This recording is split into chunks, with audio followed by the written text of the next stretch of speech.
Buffets. You know. Yeah. Good evening. I'll call to order this meeting of the Harbor Shellfish Advisory Board, June 4th, 2024. I have a motion to approve tonight's agenda, please. Motion approved. Motion's made by Mr. Anderson, seconded by Mr. Bossy to approve tonight's agenda. All in favor, Mr. Anderson? Aye. Mr. Bossy? Mr. Brace? Aye. Mr. Franzuto? Aye. Mr. DeCosta? Aye. Chair votes aye as well. Has everybody reviewed the minutes for May 21st, 2024? Were they sent out? Yes. Okay. Revisions or motion to approve? Motion approved.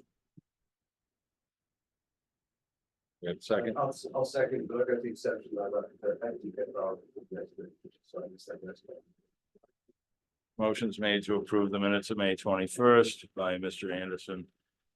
Seconded by Mr. Bossy. All in favor, Mr. Anderson? Aye. Mr. Bossy? Mr. Franzuto? Aye. Mr. DeCosta? I'm abstaining because I wasn't at the meeting. Mr. Brace? All right. Do we have Jim in yet? No. Chair votes aye as well. Election of officers. Any nominations? Like, nominating Andy Wall. Mr. Chair. I'll not move the entire slate. Well, you guys are all set. I'm all set. I'm fine. Okay. And that's my nomination. To- Student nomination for you. Any objections or any other desires? When I hit the ground running? I'm the new guy here. I'll wait here. Okay, all in favor of the nominations, that would be myself as chairman, Mr. Anderson, vice chair, Mr. Brace, secretary. I'll second that. All right, all in favor, Mr. Anderson, Aye. Mr. Brace. All right. Mr. Bossy. Aye. Mr. Franzuto. Aye. Mr. DeCosta. Aye. Chair votes aye as well. A quick announcement, if you haven't all heard, Samantha Danette has stepped down from the NSA.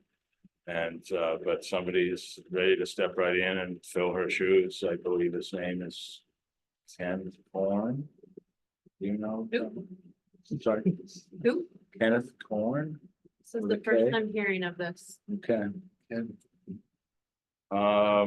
So it was, a surprise, but change is good, and supposedly that the new guy is ready to jump right in.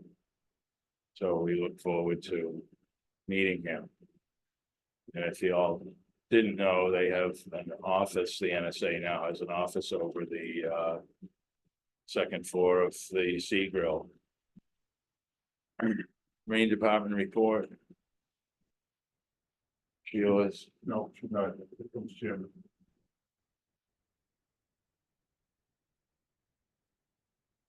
On air. Okay. Natural resources report, Tara, please. All right, we're busy. Our intern started this week. We have Eli Fuller, who's new this year. And then we have 3 returning interns from last season. We just, we're getting ready to have our first scalp spawn on Friday.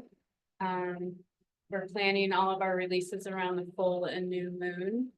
And we're coordinating them with, based on the recruitment, water quality parameters that were successful last year. So we're trying to kind of mimic it, and maybe not exactly, but just to like find that ideal recruitment window for when we do the release. We have cohawks in the hatchery right now. They're ready to move outside. They're all about like 0.8 millimeters. So pretty small, but large enough to eat their own food. So we're gonna move them out to the flow through system. Probably have about 5 million of those. So it's a good amount still. It will probably take up our whole system outside once they start growing and the water warms up. We also have chondrous arcs right now that we're growing in the hatchery. Those guys are probably a little bit bigger. They're about 1 millimeter. This was an experiment that we were doing in conjunction with the Barnstable Extension agents over there. We're trying to do one little experiments a year with species diversification. So we have those guys that we're going to get to like 2 or 3 millimeters, and then we'll probably see how many survive and who wants to try their hand at like growing out this different species that people don't usually grow.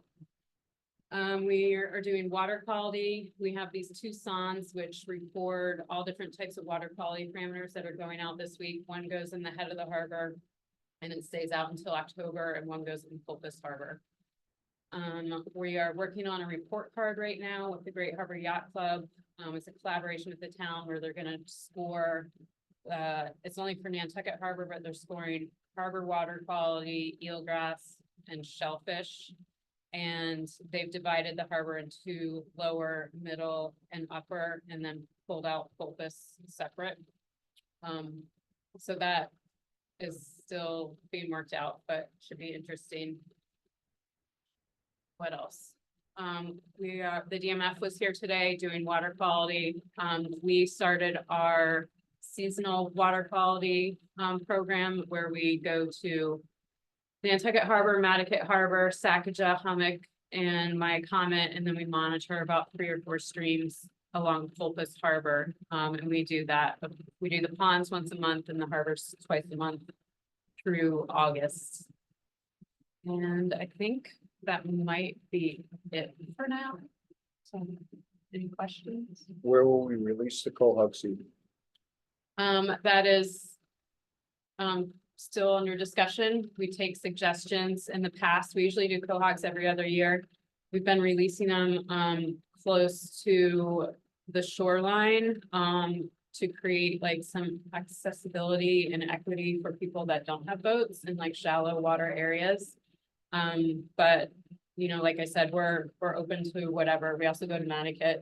But if there's like some good places that aren't in danger of getting closed, like, you know, over in the horse shed and Well, then, that's my, you yeah, know, the jetties, horse shed, Monomoy. I would hate to put them in there and then not let anybody be able to harvest Yeah. it. we are trying to get that lifted. So we'll see about that.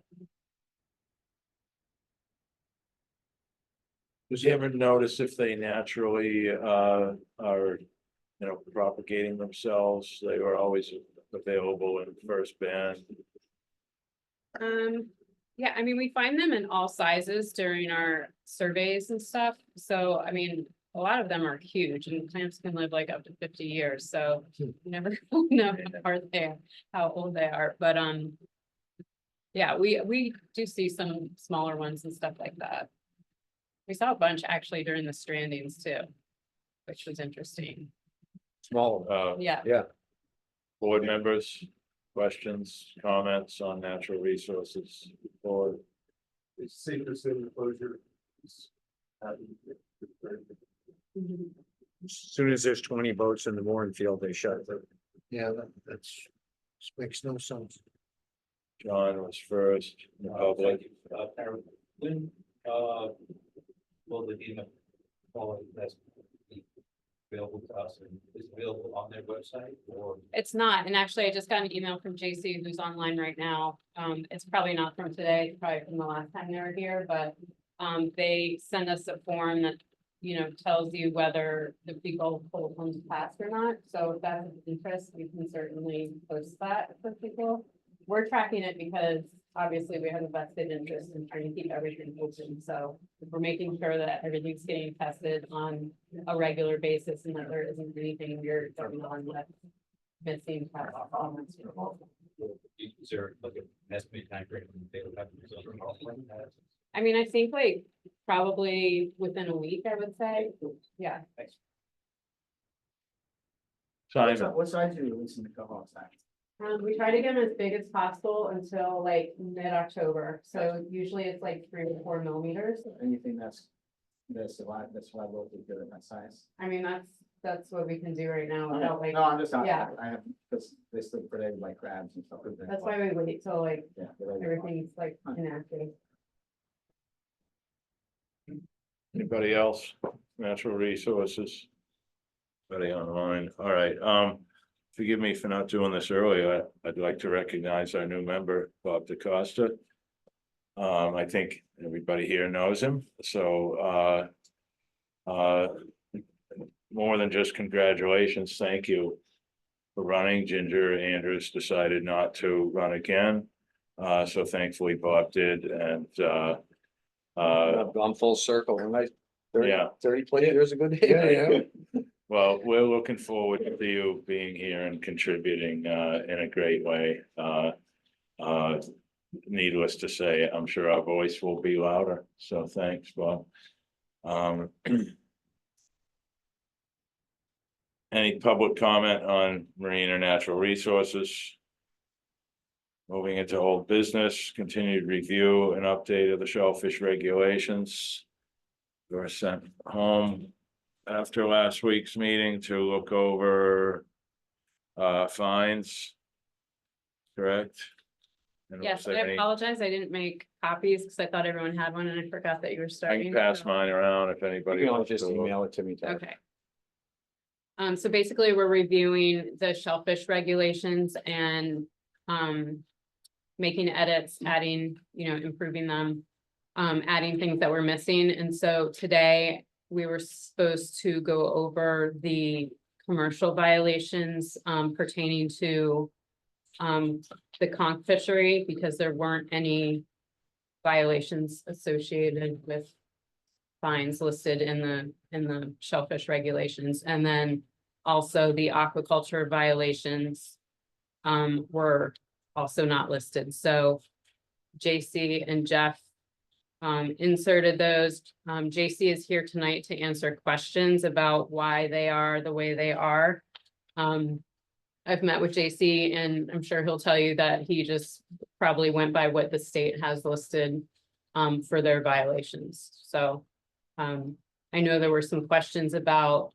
Whether the fines match the violations, because they are.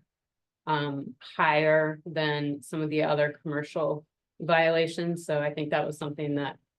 Everyone wanted to discuss. In particular to conch, To conch and then the aquaculture violations. okay. And. Somebody have something they wanted to discuss on that.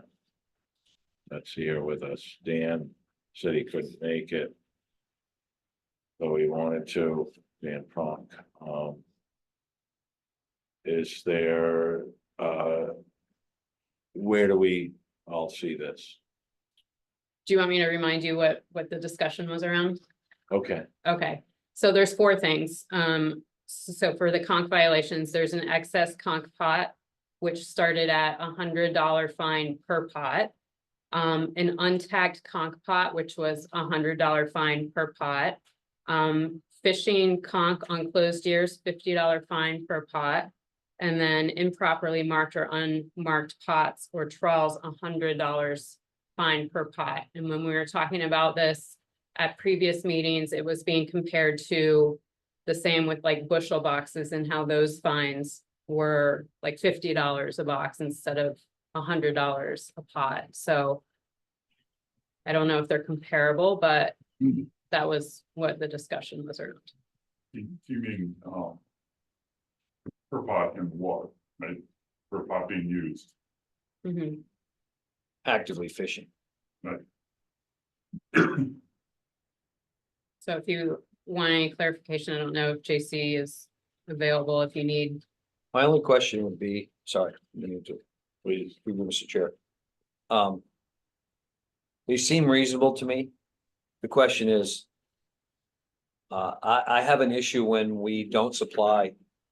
What we're asking our fishermen to have. If we don't have ample tags, we don't have ample boxes, then I have a real hard time giving somebody a fine. When you say, well, that box has got a crack in it, for example, with a scallop box, and we can't buy a scallop box on Nantucket. We used to be able to buy a box that said Town of Nantucket on it. I could just go in the Marine Department and buy a box from Dave. We don't sell boxes anymore. You gotta go on eBay or you gotta go to Cape Fish, you get a box. It's the same thing with a tag. If we don't have tags for the conch fishermen to put on their pots, then they shouldn't get fined. That's on us. That's not on them. Now, if they have pots in the water and they have tags, that's a different story. But if they don't, we don't have 50 tags for them or whatever number of tags they have, they shouldn't get fined because they don't have tags on their pots. The boxes, the boxes and the tags. It says throughout the regulation, town supplied, town approved. We have to have a supply of those. We just have to. You know, tags break off of pots. Sure. Things, as things get lost, you need to be able to go to JC or whoever and say, I lost 5 tags, I need 5 tags. You know, those are the kind of things that you need to be able to get readily and not have to wait for them and then get fined later on. So that would just be my only question, is that we No, make sure we have ample. The harvester tags are a state requirement, not a town requirement. So Who's issuing them? The state doesn't issue them. You have to buy them as a commercial fisherman. Aren't we talking about tags for the pots here, not the box? No, I'm talking about harvester tags. Okay, for the conch traps, JC? The conch traps, the state issues and the town also issues conch tags. For That's what conch. I'm talking about. I'm not talking about the paper tags. I'm talking about the tags that go on the traps. We issue those when you buy your license. So we just need to make sure we have an ample supply of those. That's all. what color are they this year? The red, Okay, And the boxes, this has been discussed before, has it ever, any discussion within Natural Resources Department office about supplying boxes somehow, or farming it out? Maybe NSA, I think NSA has spoken about it as well. But I'm just curious if anything. JC, have you and Jeff been talking about the box supply at all, or no? Skull. we haven't, last I knew, that was done when I worked with Sheila, that the town wasn't gonna supply commercial boxes to commercial fishermen anymore. I don't know why. You'd have to ask her. She would have the answer to that. And that's just what we've always gone by ever since that happened. Mr. Chairman, that aside. I can account for 24 years where I went either to the vineyard, picked up the boxes because that's where they were stored for the state. Or went to Cape Fisherman's Supply and picked them up on the Cape, or we had them shipped in here from Cape Fisherman's Supply.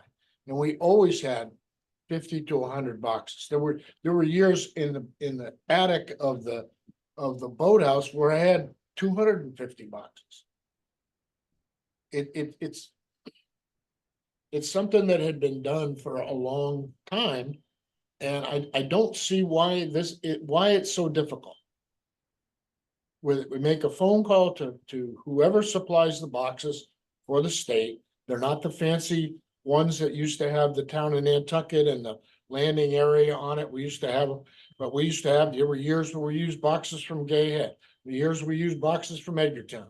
We got what was available. And it worked. And I don't see why we can't do that again. JC, please. That would be a Jeff call on that, not me. Jeff, Yes, please. right in the corner. Thanks. I think we're happy to look into it, and we'll get back to you the next meeting with like cost and supply and what that would be, but I don't think it's a big. To quote Mr. Pronzito, I don't think it's a big shooting match to figure out. And that's And storage, through you, that's all I'm asking. Yeah, I think that's no problem. I mean, it worked for 40 years that I know.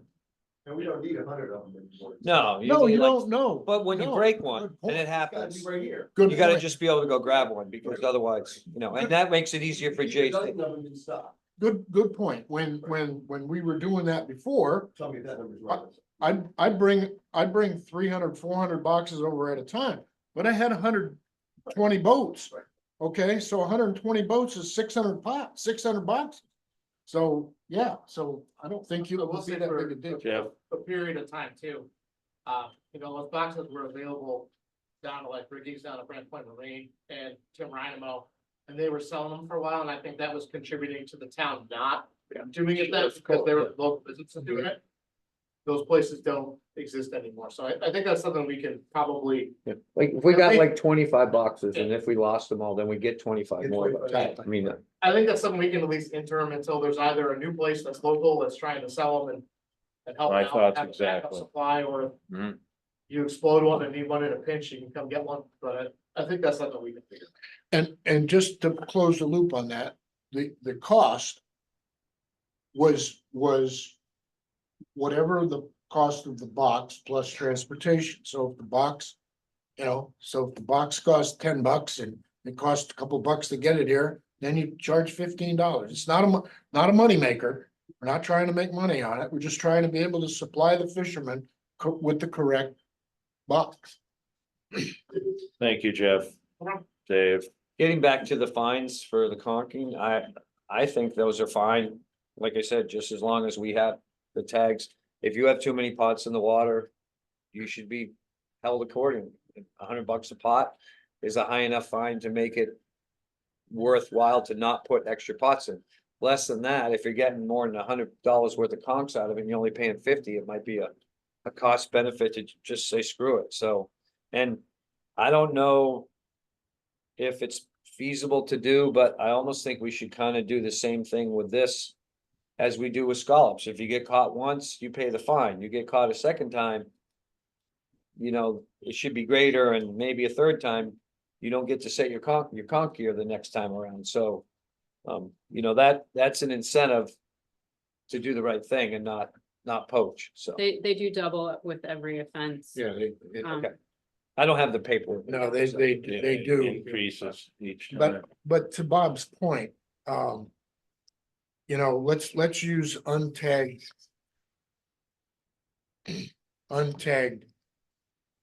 Thanks, man. conch pot. Okay, the fourth offense is $500 per pot. If you haven't gotten their person's attention by then, you're probably not going to. So, I mean, the fines are reasonable. They're excessive. I feel they're excessive, but they're reasonable. But I don't think you're gonna have, it's not like somebody taking extra scallops and then going fishing the next day. And you're taking $500 away from them for the day. This is a little bit different, but if you haven't learned after the fourth offense,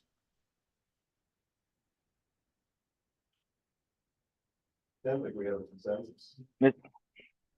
Mr. Chair, Jim, please. I'd like to comment on the fines for this. I think I would suggest changing the first offense to $50 for the fines. Just because stuff does happen sometimes. First offense, I think, shouldn't be a big deal, but leave everything else the way it is. The only other comment I have is fishing conch on closed years. I mean, that's a pretty obvious thing, and people, anybody fishing would know. I feel like the fine should be steeper on that, and/or should increase faster on that particular line.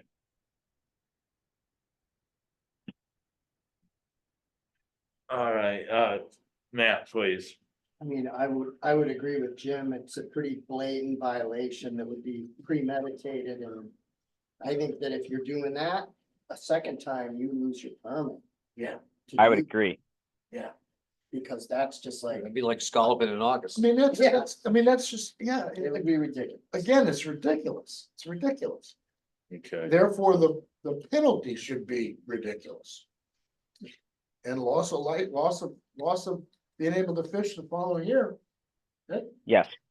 I mean, if it was you, I think we'd have your attention, and B, you'd be damn upset over it. It's not like it's a simple, oh, I made a mistake. You know which year you've been fishing, what year. Exactly. You guys have put a lot of time and effort in swapping years and who can do what, when, and with number of pots and everything. I just think that's very blatant. so what more would you need from us? I will make note of those edits, and this will come before you again for, final approval and public discussion as well. One quick question. Yes. We confiscate the pots when they're excess pots, is that right? Is that what I see here? Confiscate and $50 fine, or am I on the wrong page? the catch. confiscate the catch. That's how it is in Scots, Right, I right. do the same thing. Yeah, a little, I mean, I'd almost be in favor of confiscating the pots. It's, you know, it's a little different. It's not a dredge that you're putting back on your boat. You know, you got. If you're allowed 50 pots and you got 75 in the water, we should take the 75 pots. Maybe we'll sell them back to the fishermen later, but why just give them back to them to put them back in the water? I don't Well, know. I hope we're not making it so nobody ever wants to conk again. No, I mean, it's just play by the rules. It's that simple. That's, you know. Sounds good. The rest of these seem okay. Shall we move on? Yeah. All right, for the aquaculture violations, I am happy, I know that Jeff and JC and our aquaculture liaison, we're going to get together and meet with the growers to go over these. There's only 3. If you wanna go over them right now, we can, or we can wait to see what they come back with. Mr. Chairman, could we hear what the 3 that you got are? Okay, the first one is no Vibrio logbook. And the first offense is a $50 fine and it doubles from there. The second one is harvest, storage, or culling outside of approved areas without a proper permit. That fine is $300 and confiscation. And then the next one is non-adherence to state Vibrio protocols, and that's a $100 fine. And those are the only 3. These are all mimicked from the state, and the state, theirs actually go higher than that, and restitution. Mr. Pronsudo. Yeah, can I, ask what, who? This, and I'm not throwing stones here, but it seems that there are more questions than answers, and how does a grower find out about the Vibrio protocol? How is he told what he's supposed to do for that protocol? There is a Vibrio handbook from the state. Okay. There's also updates that they give each year if there are any changes. I don't know that they're super advertised. I think you would probably have to. We're all emailed those. Okay. I'm sorry, We email them every year. you're emailed them Yeah, before the season, before the Vibrio season starts, by, by the state, I'm sorry, by who? by the state, By the state, okay. So you are notified, absolutely. you know what you're supposed to do. This Correct. is where I'm going with it. They even invite us to meetings to go and approve what we're Okay. trying to do. All right, They also make you sign an affidavit when you renew your license, which Okay. lays it all out. okay, So by signing that, you're basically saying, I know what I'm supposed to do, so there's no excuse for me not knowing. okay, and that's where I'm headed. I just want to make sure that what you're being required to do, it's being explained to you, so if you get tripped up, you've been afforded the opportunity to know what you're supposed to do, and then it's on you. Correct. Okay, that's all I wanted to make sure. Thank you for that, son. Bob, Can someone explain to me, because this is all new to me? Harvest, storage, and culling outside of approved areas or without proper permit. Who determines what an approved area is?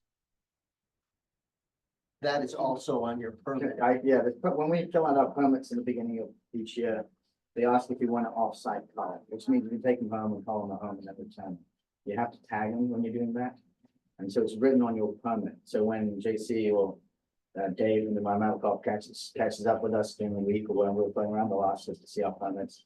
And then it's, that's And that- on the permit. And that's the state that, The state gives us permission to do that, but we have to ask the state for permission when we fill out forms. right, so it's not a town bylaw, it's a Correct, state it's a bylaw. So we're state- just mimicking what the state is The, saying. the thing with those is the state has got like so many regulations on this anyway, so. Yeah. It's like, 10 years of regulation for us and. Yeah. We'll go, I think. I'm Yeah. trying to get my head around it. Yeah, no, so we can actively ask for approval to. do Yeah, it. like you can have an off-site location to cull them and clean them Correct. and sort them and count them and all Yeah, that. exactly. Because you have to approve that with the And if, state. if they have marketable size ones, we have to tag them and they have to be tagged so that they go back 14 days before the next. Right. And that's written down, there'll be a logbook when they bring in. Gotcha. To give you an example, years ago, one of the growers had a barge over in Fifth Bend. And he filled out on his permit barge in Fifth Bend, which became an authorized place for him to be culling off. So he would go to that barge on a rough day and do his work Count them over out, there bag and them, then tag come them. home. Yep. Yeah, okay. Yeah, so as long as the state approves it. Yep. It doesn't have to be like right on the spot where you're growing them, you can, as long as they're good with it. You can do it, Yeah, I mean, on my permit, I could take him to my garage. right, or you could. If you wanted to work a deal with one of the fish markets or whatever, you could go wherever, as long as it's approved by the state. And then And you then have to they're have- bagged properly and tagged and counted. Okay, all right, thank you. You're welcome. Somebody else have a question, particularly on this? Move forward. That's it. That's it. That's it. Wow. Thank you, Tara, and we'll look forward to this, the next meeting or a future meeting. We wanna get this done by what, the end of June? No, By the end of when? we're shooting for the end of August to put in place for recreational season. Okay, okay. Don't give us too much time. I won't, I'm gonna have the edits to you for the next meeting. So you can have a few weeks to look everything over. Thanks. Thank And you. then we have to start our request process to the select board for hearings. To get scheduled for that for final adoption. Plus advertising and all that. Are we making any changes to the scholar fishery? Regulations or no? I can send you the edits that this board has suggested. It's mostly like wording and clarification. Okay. But nothing Yeah, they're pretty- completely different. Right, if there's nothing else on shellfish regulations, we'll move forward, in old business, watershed, public information, outreach and ideas. Mr. Anderson and I did a presentation at the Nantucket New School. And we'll simply be trying to do some more presentations about stormwater runoff, where it comes from and where it ends up. Mr. Anderson. I have about 75 pictures of various things from outfall pipes to people having a good time on the water, fishing. So again, my goal is to try to put this together in like a moving slideshow with a narrative that'll go behind that kids are gonna want to watch. Rather than listen to just, well, they listen to Andy and me, but I think a visual No. that's more like almost like a movie and talking through a plus and a minus situation. I think the pictures are very. Yes, keeps the attention going. I'll keep taking pictures and I'll find somebody who has technology skills to help them put it together. Great, Scott, thank you. Comments, questions? Proposed dinghy regulations at the town pier. Yeah, Mr. Mr. Chairman, I Franzuto. just want to remind everybody that we're gonna take this up, later in the fall and have it ready to go for next year. There's no way we could do the diligence that we need here and then get it advertised and get it published and public hearing, et cetera, for this summer. So Sheila's asked that we just take it on a slow bell and we do it over the fall. And I hope everybody got a copy of what we did with the bold print on it, so you can Yes. see the changes. I only had one question that I don't want to forget about. There was a statement in there that if the dinghy had a motor, it had to have a state of Massachusetts registration. Yeah. Not, that's, It's not good. It has to have a state it registration. needs to have a state reg, Right, let me, Massachusetts. let me change that. Okay.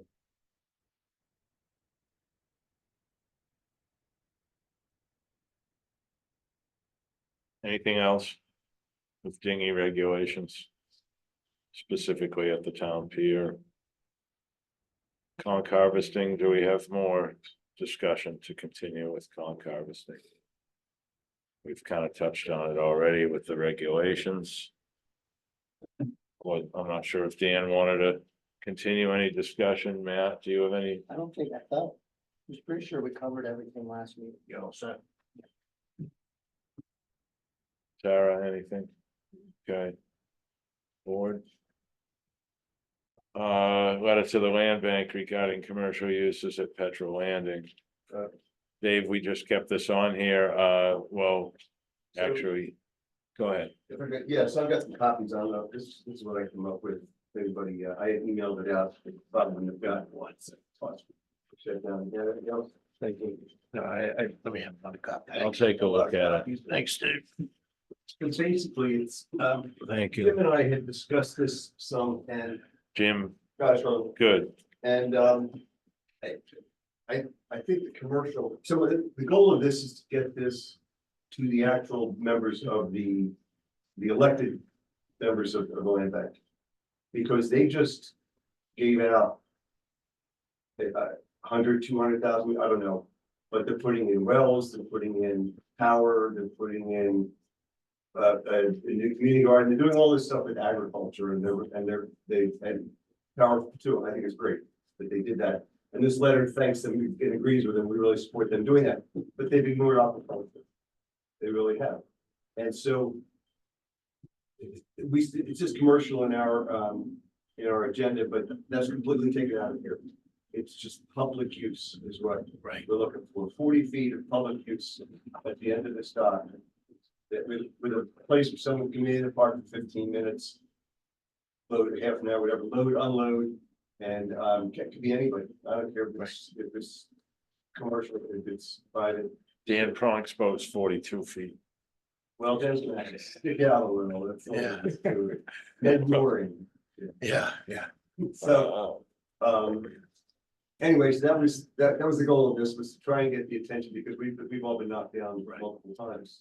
Different people trying to talk us through the land bank, and the elected officials were out there patting themselves on the back, and rightfully so, because they did a good thing. But I think they should take a look at this personally. So I'd advocate this be sent to all each member of the land bank. Mr. Chairman.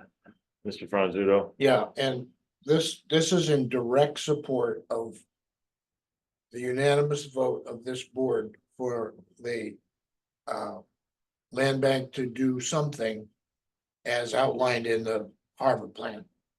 So the things that this board has approved, the green crab stuff, the commercial docks, Petrol Landing, the reorganization of the Marine Department, all of those things were voted by this board, and this will just go along to support that. And I think a copy of this letter definitely needs to go to the harbor plan group and get forwarded to Urban Harbors as supporting documentation for that, again, will hopefully become an action item in the harbor plan. It seemed, sorry. Scott, Should we change the length of the boat?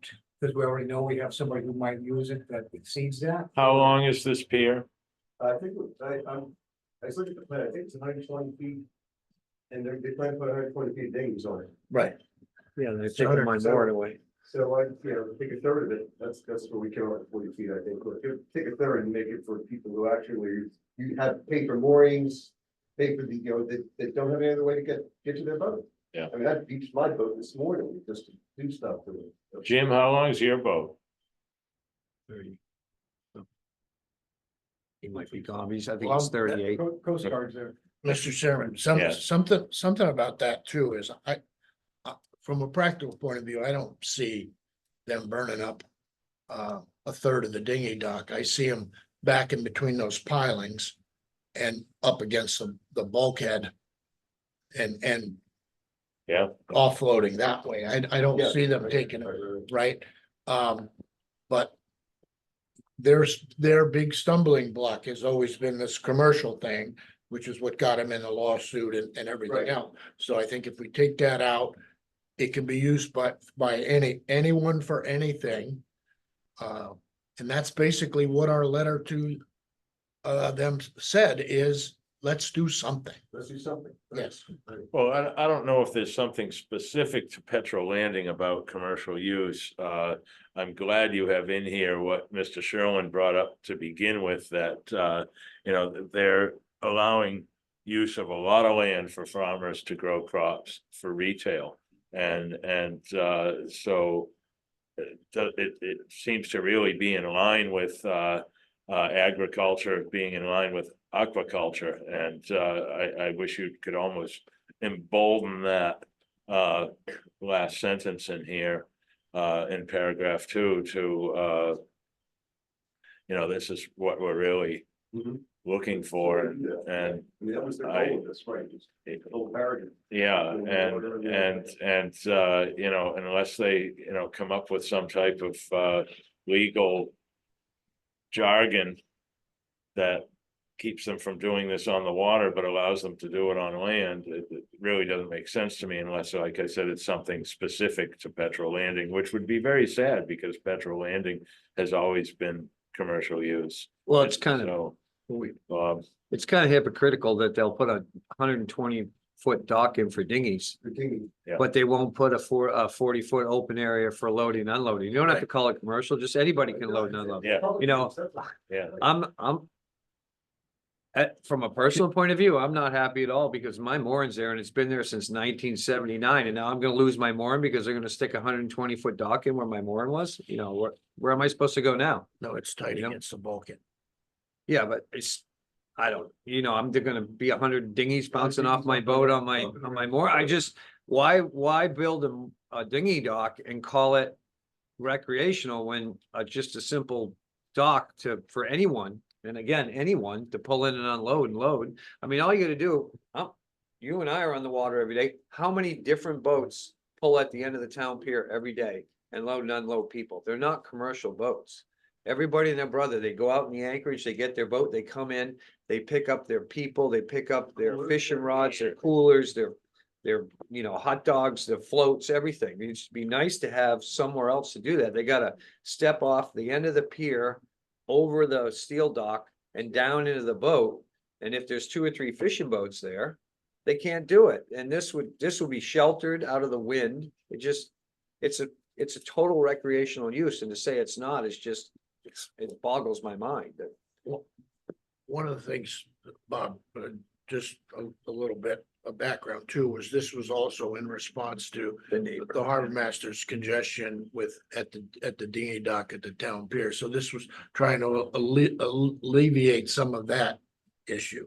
I'm gonna send you copies of the other stuff that we approved, because we have a commercial pier recommendation in the stuff that we sent for the harbor plan. So that could eliminate some of this. Dave, would you accept just the removal of the 40 feet of, and just say that we would suggest that the western end of the proposed dock be reserved for the purposes of loading and unloading, take the 40-foot right out? Sure, I'm absolutely. You need a motion, or what do we gotta do to do that? Yeah, so, right, if we generally agree with this letter, we could remove that from the letter. Then we take a motion, we could go ahead and approve that we send this to all the members of the land bank, the harbor update planning committee. Dave, I assume you could deliver that. No step, no step.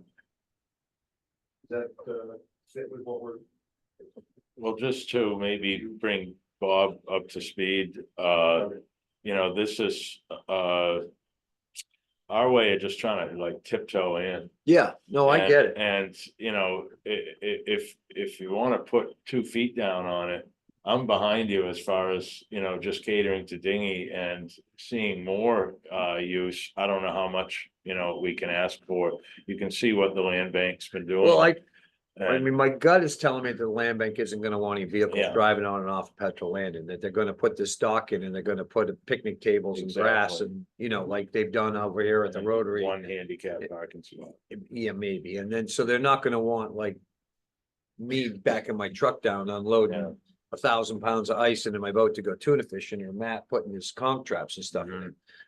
But I know what we all want, Jimmy and myself and everybody else, we'd love a place where we can back a fuel truck down and not have to get Yeah, jab, yeah. you know, be able to do that. This, Hence this the is name. probably not gonna be that place, but it still would be nice for people to be able to pull their boat in and load and unload. I mean, The moorings, all the people moorings. yeah, and between the end of the town pier and the end of the floating dock.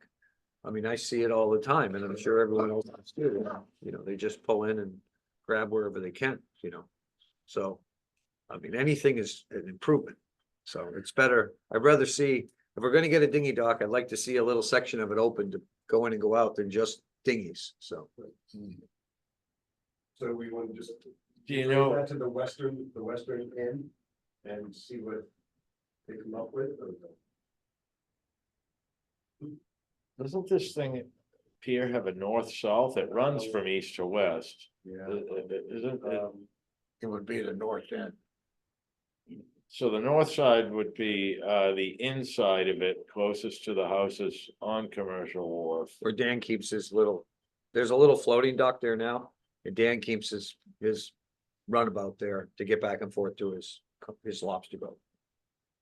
There's like a little, it's a floating dock about the size of Yeah. the table, that would be the inside western edge. So we would suggest that the northern end.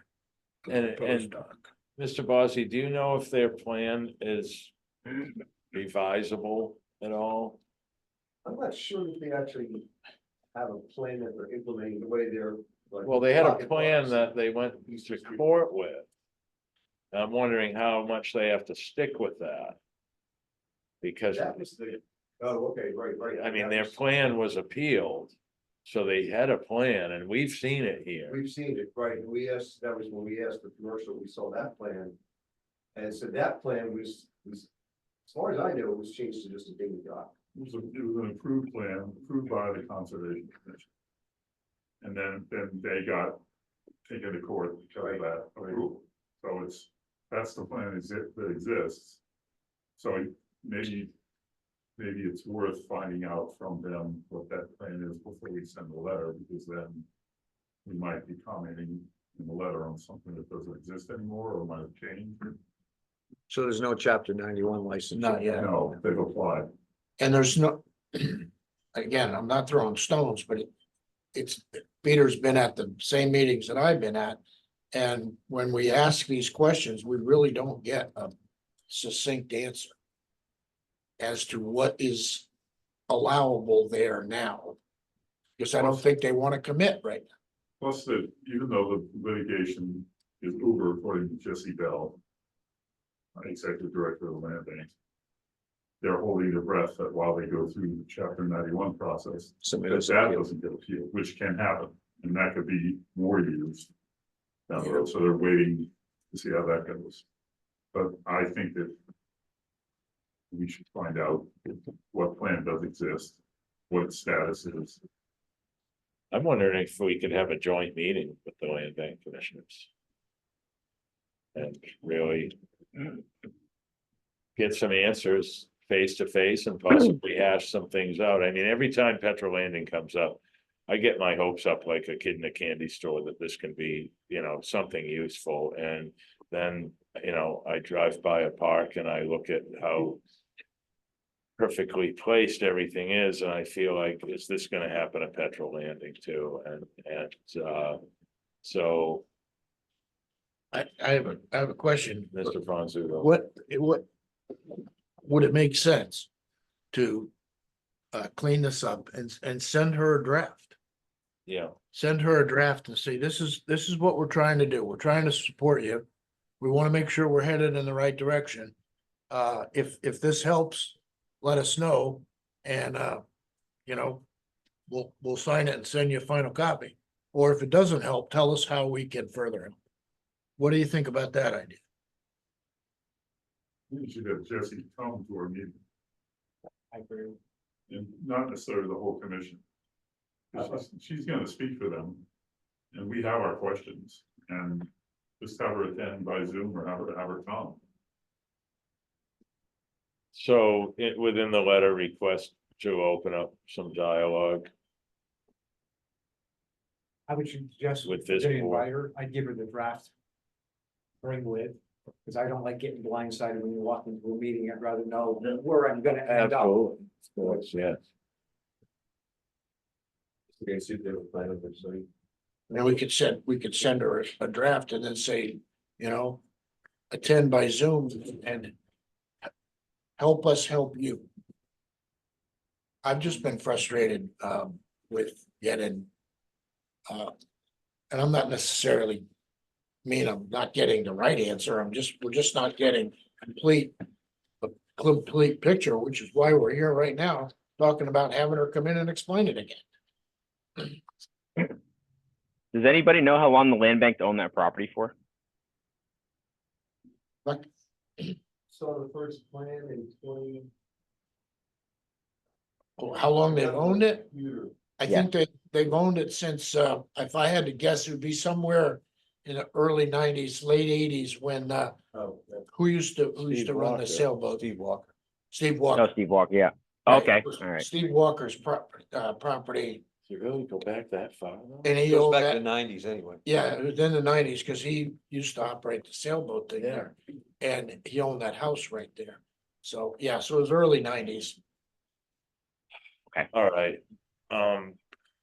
Got it. so let's do something with the letter. We can keep hashing this out for the rest of the night, and we've done this before. I don't wanna drag it out, but I wanna at least move forward with. You just try to think if we make it a little more generic, saying we'd like to, not even talk about the size, not talk about, but. Understanding they're putting in a dinghy dock. And just say, we'd like to see some of this repurposed for the use of the people in the harbor, for moorings and to give them access. As opposed to just visiting sailboats, I mean, visiting cruising them. And maybe just say that we'd like to see a section of the dinghy dock permanently fixed for loading and offloading from the mooring field, Right, there you go, okay. so that there's a designated area, no tie up. That's all it had, you just put a sign up, says no tie up, and then Right, people right, can pull right. in and unload and unload. Um, I mean, I could do that. They don't even need to have that in the plan, they could do that at any point in time. Wasn't this proposed as a floating dock? Thought it was, well, I don't know, I haven't seen probably the latest. I have to imagine they will, because I mean, the town docks are just incredible, like. They're just in the water, I haven't walked on it, but they, that's what they ought to be using there. So it's really protected back in there, but.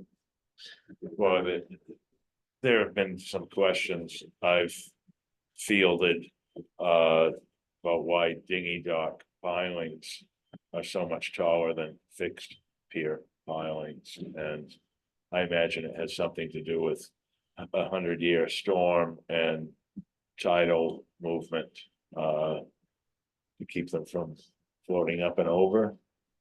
They're pretty darn tall, ones at the town pier, but anyhow, I can see where that is, reason for a complaint from the homeowners there, but. Storm surge and sea level rise. I'm sorry? Storm surge and sea Yeah, level rise. yeah. So, okay, So if we make this a little more generic,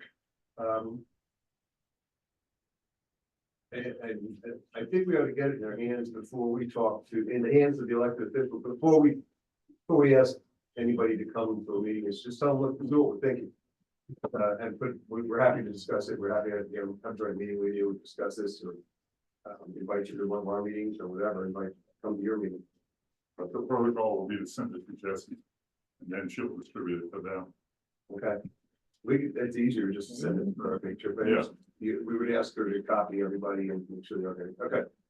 Yeah, because again, these guys did a great job, spending all this money on farming, and I think the same people, they should be, I want to just hear it from the board, from the administrative board, I want to hear it from these guys that they're not interested in this, which I don't believe they will, I believe they'll be interested. So, okay, so I'll lighten this up and bring it to the next meeting, and then we could take a look at it and approve it then, or vote on it. anything else anybody can think of, I mean, like you say, you want to keep it fairly generic, that's a good idea. I just simply want to open up some dialogue Right, before this, get a dialogue in. before they end up with a final plan without really having much input. I'd really like to see us be able to have some type of input. Yeah, I'll do that for the next meeting and then we can. Okay, so we all agree. Really want it, so we go. Thank you again, Mr. Bossy, for spearheading that one. Any other discussion on the land bank, Petrol Landing? Coastal Resilience Advisory Committee, we have an update. Sort of, we are just continuing to work on.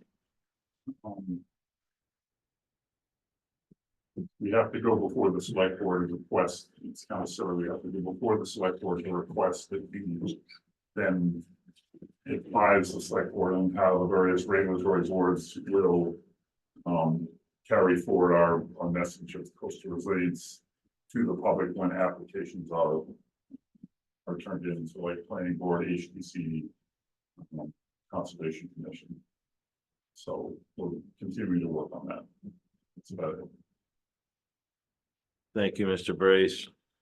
To back up just a little, Bob, getting you up to speed, if you think more about the land bank and Petrol Landing, trade some, contact information with Mr. Bossy and I'm sure you could contact him within the next week, before our next meeting to, even our meeting's in 2 weeks, but if you think of something, thank you. Anything else on coastal resilience? Board, public, anything in old business? Health of the harbors, pollutants and microplastics. Well, thank you, Tara, for sending me 130 pages. It makes me gonna have to go read it again. It was like going to a college science class. And if you got a laugh out of it, great. But bottom line, it doesn't appear that there is a shellfish problem currently. But reading the study, you can correct me. Part of the problem is there's not enough appropriate protocols and approved testing laboratories that are using consistent protocols. And depends what type of shellfish or what you're testing, it's all different. There's a lot of contamination issues that go into the testing process. So I guess somewhere along the line, it'd be nice to have a very reputable, approved laboratory that would do appropriate testing on the various types of shellfish or fish. So there's enough in there. It's like, I'm not gonna get hysterical because of pollutants and microplastics, but I still think it's a problem that needs a lot more investigation because we're in the infancy of understanding what it'll do over long periods of time. So I want to keep it on here. I need to do more reading and more research, and just to understand, because when you look at the list of like plastics, the list of plastics itself, like 15 or 20 different items. So, and they all degrade with different things in them. So, and my frustration is just seeing so much debris and pollution on the sides of the, whether it be the harbor, the beaches, streams. So, going to be a proponent to keep watch.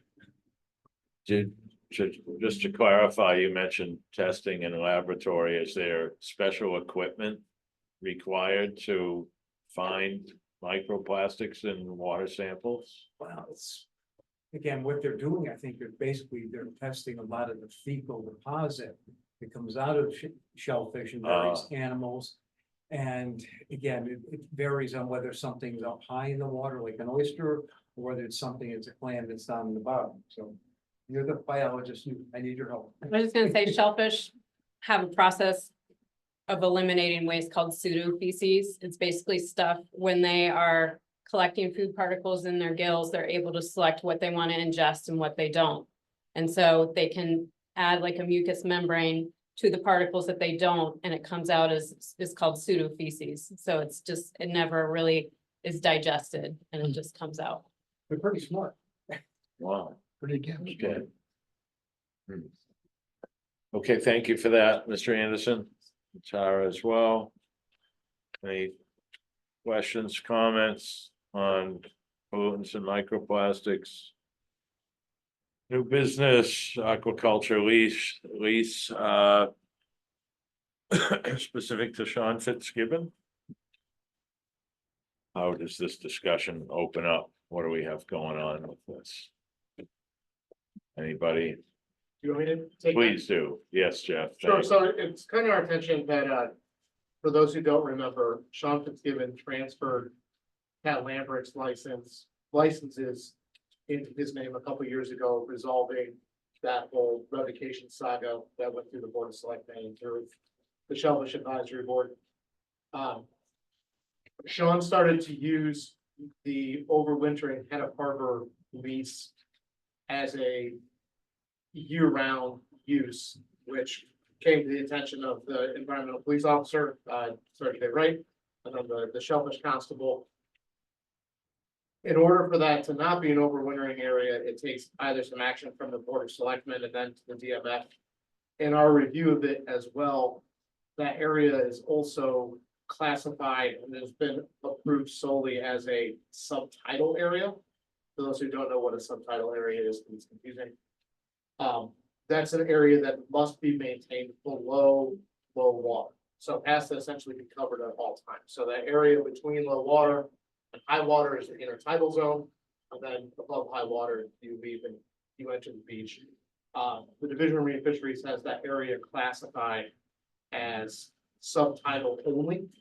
And for that to change, and we just confirmed this today, that would require the Board of Selectmen requesting that area to be resurveyed in the intertidal zone, whether it meets the criteria for growers. So there needs to be a deficiency of eelgrass and shellfish within that area to do.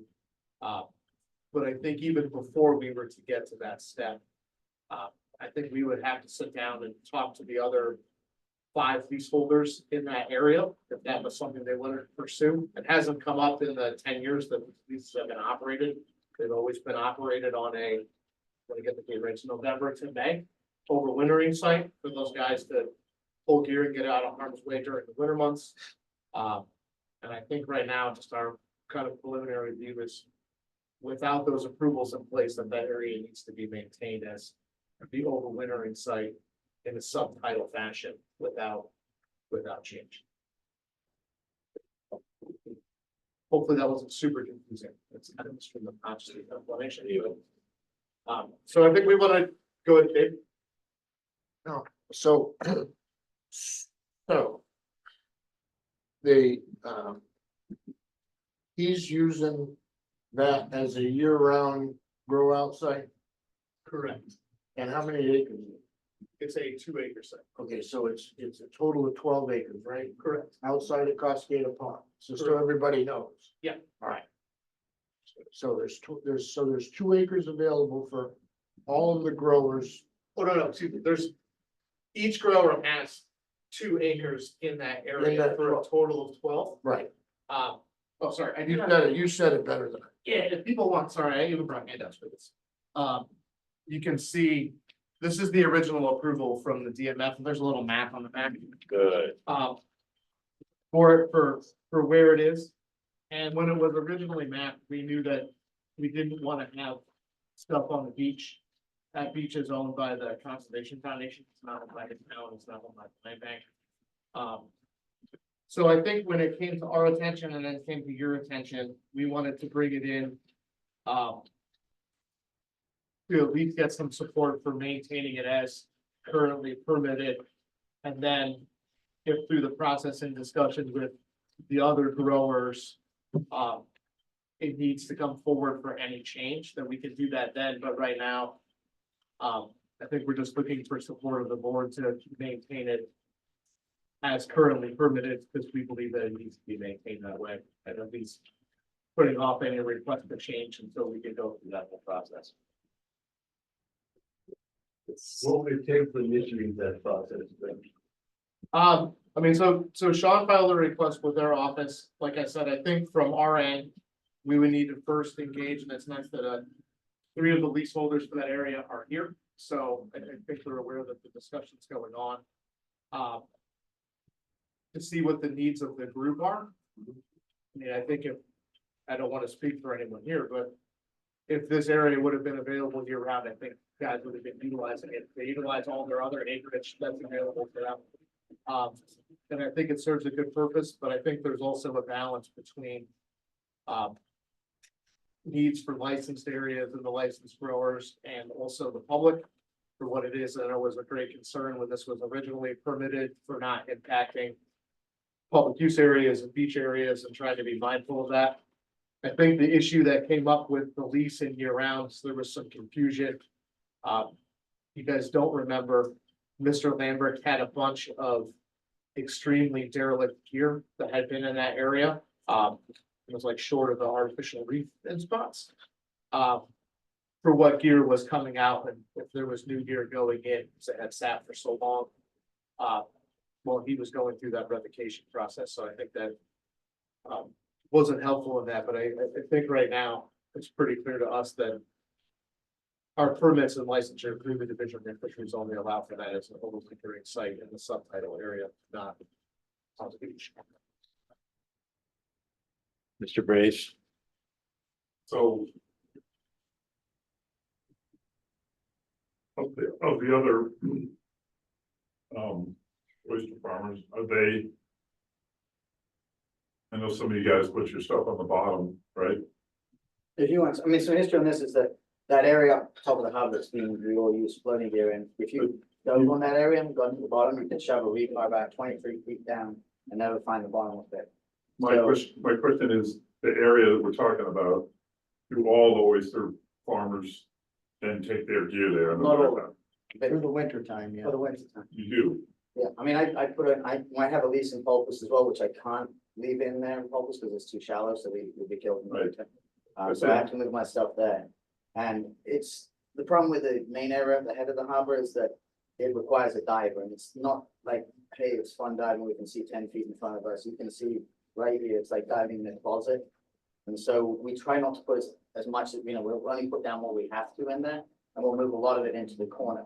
I've lost entire lines of oysters into the mud. My first year I lost everything, just because the mud is so soft. In that spot? In that main area, at the head of the harbor, it's a huge like circular. In the thing deep and water everything he's that talking about. dives, Yeah, it's soft.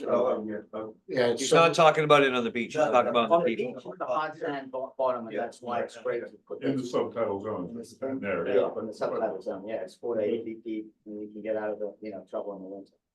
And my only concern with, if you decide to change any of this is, first of all, it's a very active area in the summer. A lot of people use that area to, go out on the beaches and all that kind of stuff. I desperately need an area in the winter to move my stuff, and I feel that if you raise this question, people might go, why are we even using this area at all? Why are we allowing them to put cages in the winter in there, or anything? And I'm afraid that will be a possible outcome of permitting it as a year-round growing base. So. When Sean took over from Ted. He was just inheriting what Ted had. He inherited, he got that and it was kept at that spot. Ted's stuff wasn't out in the center. Is that correct? Ted did have 8 acres in the center. Did he use it though? Yes. And so, Well, I think I can answer. So Ted had 10 acres total. He had 8 in the middle, in the head of the harbor in the main deep water leases, and then he had 2 on the overwintering site. At some point, Ted was using a majority of that acreage, and somewhere between 2015 and 2016, he stopped actively farming, but left his gear, right? It was still in the water. in the And center. I can In then, both spots. both I can lend some context that it was about December 20th, there was a fierce storm coming in. And one of the things we've already agreed up there is you don't leave gear up there when it possibly freeze, because if it did freeze into it, it would could drag through everyone. So Ted dragged all the stuff into the corner and sank it. Some of it was in his lease, some of it was pretty much everywhere, but he got it out, and, a great thing. But he never came to pick it up again. So Oh, how would Mr. Fitzgibbon. Fitzgibbons or Gibbon? That's good. How would Mr. Fitzgibbons be construed that it's okay for him to farm there year round? How would he know that that's okay to do that? Well, I think that's part of the issue is that Okay, he assumed because there was gear there that there was, and didn't have the proper approvals in hand. Then when was told of the issue of compliance, asked about how to address it, and that's what kind of started this process of review. Mr. Franzuto. Are you Mr. Fitzgibbon? No. Where is Mr. He Fitzgibbon? is not here. So, All right, well, sorry, Dave. my question was going to be to him, and I, unfortunately, I don't know you, and I thought you were. Well, Well, let's clear that up right now. Excuse me, Dave. There's two people I don't, well, you've been with us before, just for the record.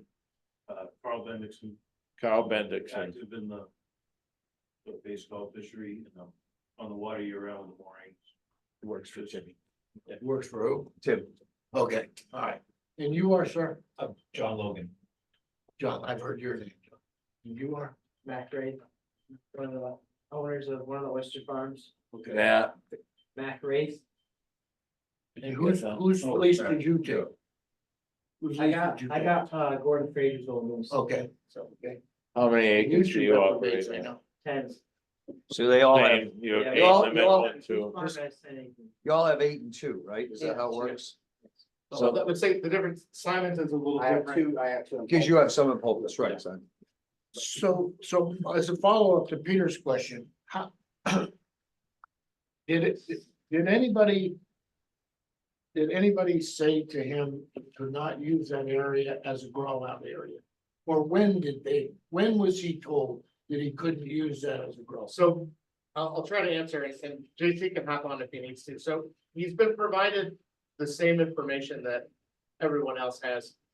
And when approached by JC and Sergeant Wright, they explained to him that that area was strictly for overwintering. Okay, And that's when he said, well, I want to use it year round. How would I do that? right. And that's what brings us here today. But I think in the interim, we would like to reinforce that that area is not available for. Currently, it's not available. Correct. Okay. Can I ask a question to Jeff? Hang on, Bob was. I just want to clarify that a little more. Ted gave up his lease 2 years ago, is that correct? Correct. And Sean's been there for 2 years? Starting the process, Almost 3. Last year was kind of a transitional year for him. but he was in this area last year. Yes, but he was not using it in the way that he's using it now. He was mostly cleaning Ted's gear out. He didn't have any seed in there last year that we're aware of. Not that we're aware. So.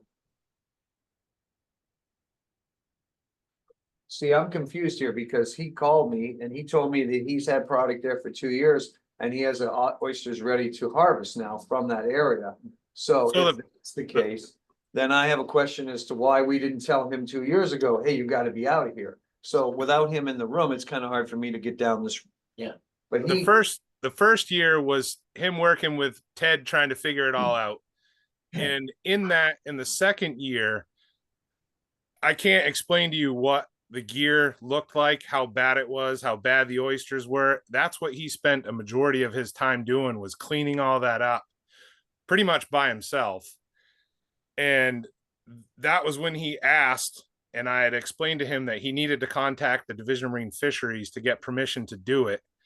And before Vibrio started, which is May 19th, that's when this whole thing kind of conspired to find out what was going on. And he was starting to harvest from it. And instead of making him move all of his gear out of there in the middle, we wanted to clarify and make sure everything was the way we knew it to be. And that's where we're at right now. I have a quick question on this is, can't he go directly to the state, JC? And request this? No, No. No? it's a town. the town first has to. The town. The town controls the licensing process. The DMF approves the areas that can be licensed. Yeah, okay. Dave, Now I gotta ask a question, and I wish the guy was here. I truly do. You guys are up there every day. And you guys, you two, I respect, because was there when you got your license, I know your permits, and I know what it was like to get started, and I know how difficult. My question to you is, has he, in these 2 years, has he done a good job? I mean, has he been a good neighbor? Is he doing the right thing? Is he? I mean, he's, the thing about, I don't know. It's been a long process for us all to get where we are from the head of the harbor. Sure. I've been up there since 2011. Right. It's the first one over. It's not like it's been, hey, this is great, there's a long learning process. Right. And if I had my, deep wishes, I'd move that whole area to somewhere with high bottom. Yeah. Much easier to deal with. And so we dealt the cards we dealt with, and I think we have to kind of deal with it. I understand why Sean would like to work in there, because the area, the big main area, the harbor is a hard area to work. Not the easiest oyster farming, it's the most expensive type of oyster farming. Has he been a good neighbor? Yeah, he's done nothing wrong. I understand why he wants to work in that corner. I can certainly see why. My issue is that, as I say, it's a really, in the winter, nobody's up there. We can put our cages down, nobody's disturbed by anything. The trouble with what he's trying to do now is that, it's out exposed every low tide. It's very visual. We really sail by the fact that the general public actually agrees what we're doing and likes what we're doing. Well, And there's a lot of NIMBY in the whole of the US about to that oyster point, farming, like not wanting to see it. Now, Right. my fear is not that, Sean can do what he wants there, whatever, I mean, that's up to you to prove. But if some neighbors start going, hey, this is BS, and then we lose the whole use of that area because, I mean, most of these guys have 10 million or 15 million dollars. Think of it, a lawyer on us, and we're all done. We're Right. closing shop and leaving.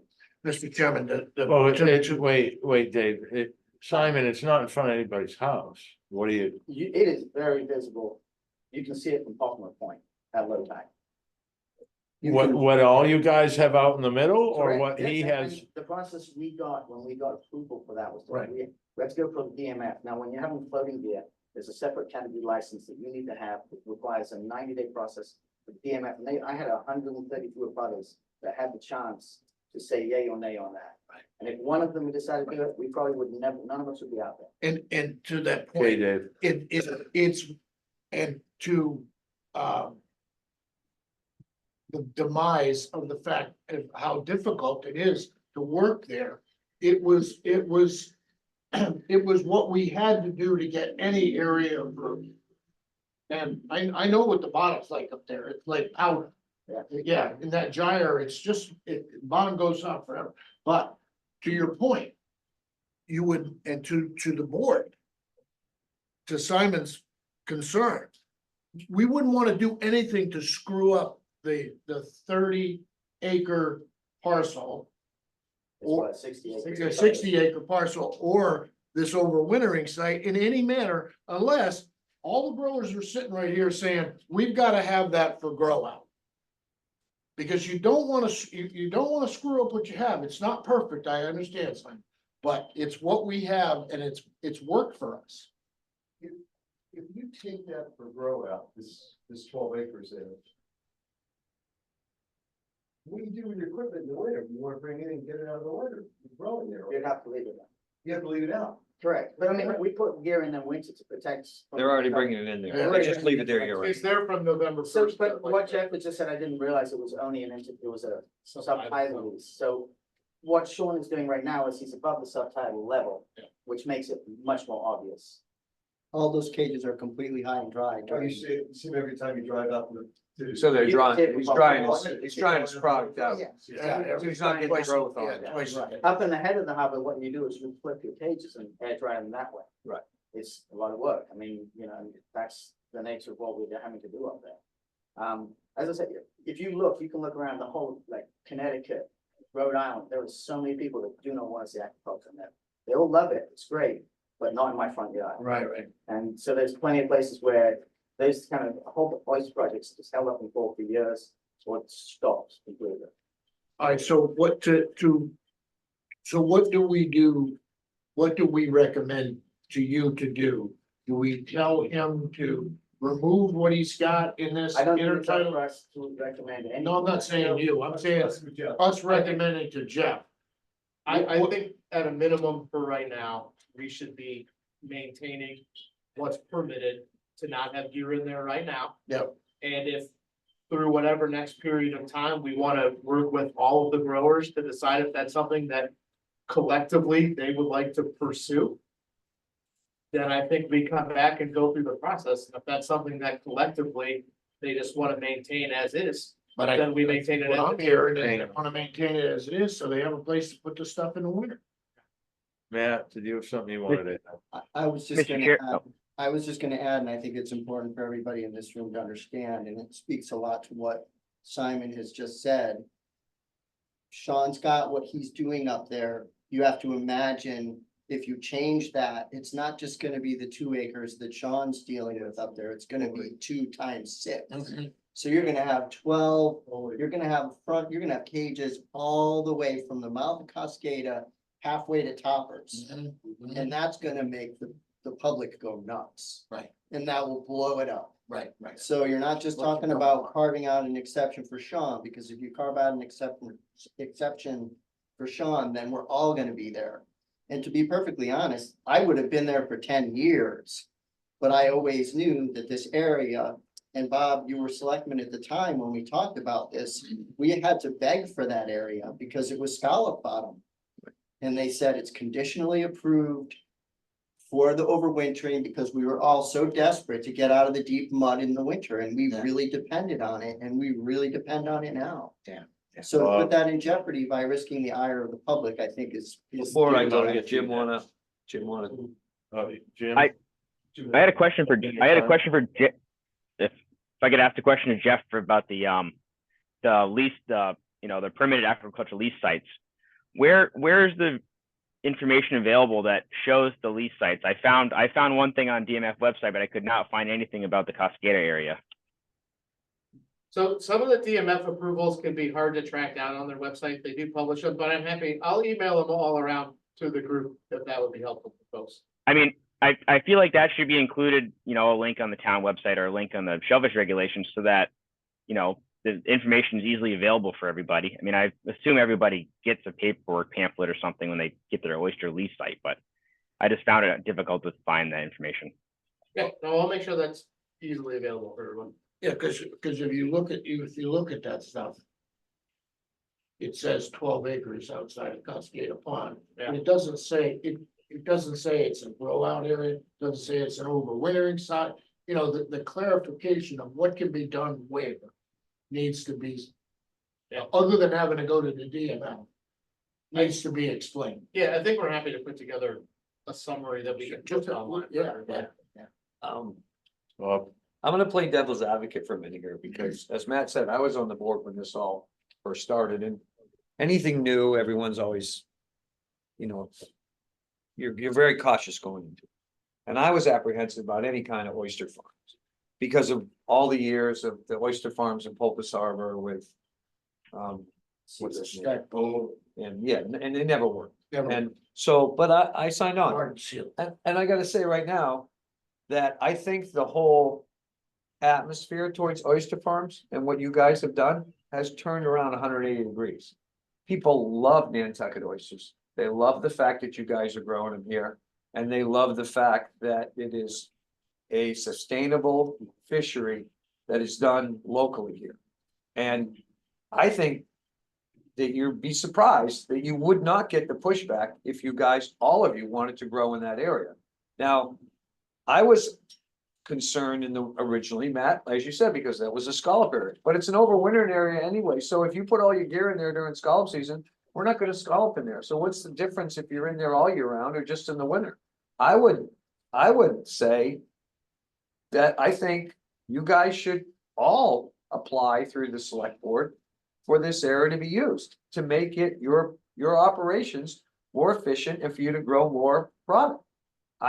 That area up there, there's no houses, as you said. It's Cascada. You don't access it really from the shore. If you put a stipulation in it, you can only access it from the beach and back. I mean, everyone rants and raves on my boat about how great the oysters are in Kentucky, how they love them, and they go to the restaurants and they can't get enough of them and everything else. And I don't think you'll get as much pushback as you think you will. I mean, the fact that everyone realizes how much water they filter and clean, how they clean the harbor.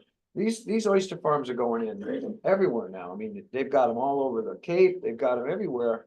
And everyone's realizing that it's like windmills. This is a good thing. It's not a bad thing. And we've all realized that we can work together in harmony, the scallop fishery and the oyster fishery. And there's really no competition. If anything, you help us because the oysters clean the water and get rid of the algae that the scallops can't deal with.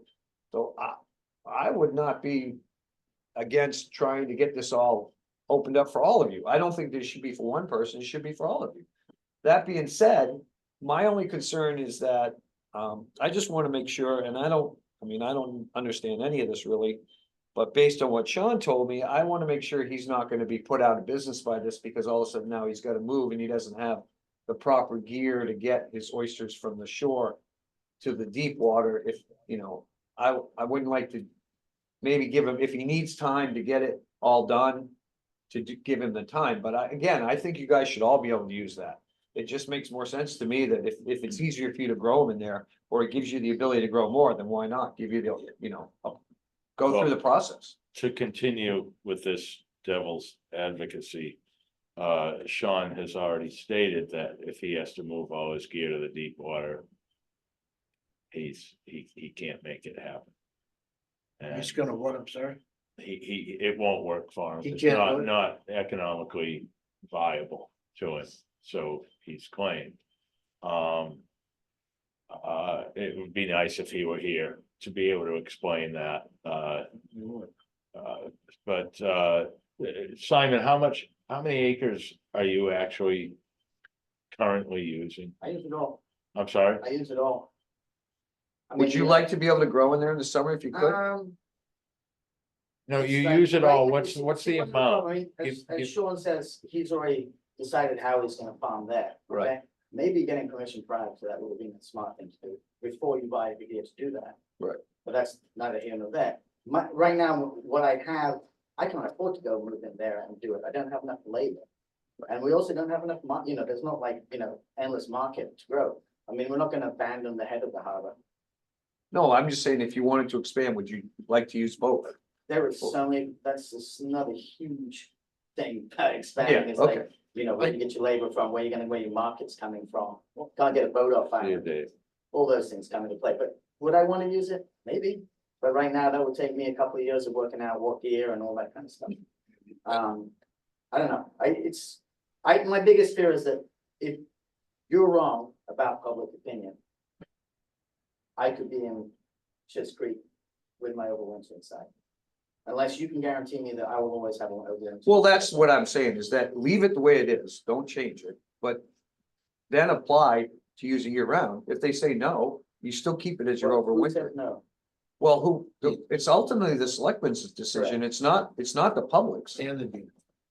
Mr. Franzuto next, sorry, Matt. Yeah, I just think that, again, like I said earlier, if all 6 of those guys, they all came to us next year and said, hey, you know what? We're missing the boat. We want to use those 2 acres apiece to grow out. Let's put the wheels in motion and do it. Then we should support them 100%. They're right now saying it's a couple of years out, but at least we have that option. At least now we better understand it.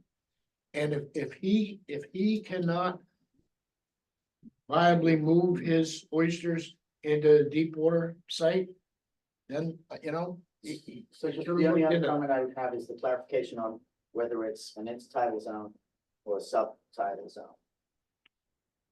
And that's before, I would want to make sure that I could use it that way. I don't want to be, I'm not gaining anything by having gear in the water all the time. So a discussion for another. So that would be really the big turning point whether I'm interested or not. So that you actually at Now, low tide, some gear is exposed at low tide. Gotcha. Gear is exposed up on Gotcha. where the beach, That's the point of it. That's drive what it, you- That's what you want. If you don't get to use it for that, then there's a lot less benefit to having that area. If you make him move back beyond the low tide mark He's not gonna wanna and then some, there's really no point to that. But he can still You use the better- same gear he has, if that's. Yeah, he'd still be able to use his bottom cages to do that. Mr. Chairman, Lower, Dave. so where do we go from here with his lease? Jeff. So, Well, I think that's something we'll draft up something that clarifies all the positions and approvals and say that the year can be in there from November first to May first.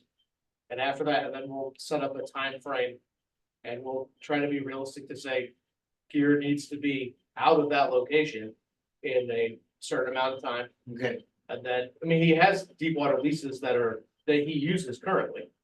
Up in the head of the harbor, so he has possession to those.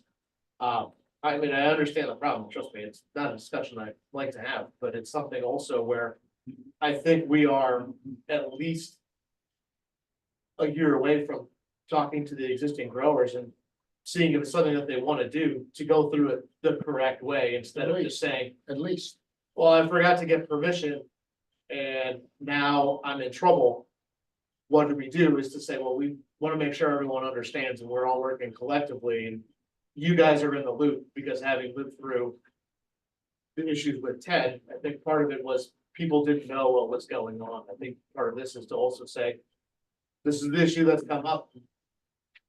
We want you guys to know, as the Harbor and Shellfish Advisory Board, what's going on. Matt. Please, Matt. One additional point that I'd like to make, Simon's spoken to the public issue and how fraught that may or may not be. The other thing that worries me is the application that we filled out for the initial 8 acres that we got in the deep water is about this thick. The application that we had to sign and fill out for the conditionally approved overwinter site is about this thick. And what worries me is if you're trying to change the approval on that site, they come in there with the microscope that justifies the permit application that's this thick.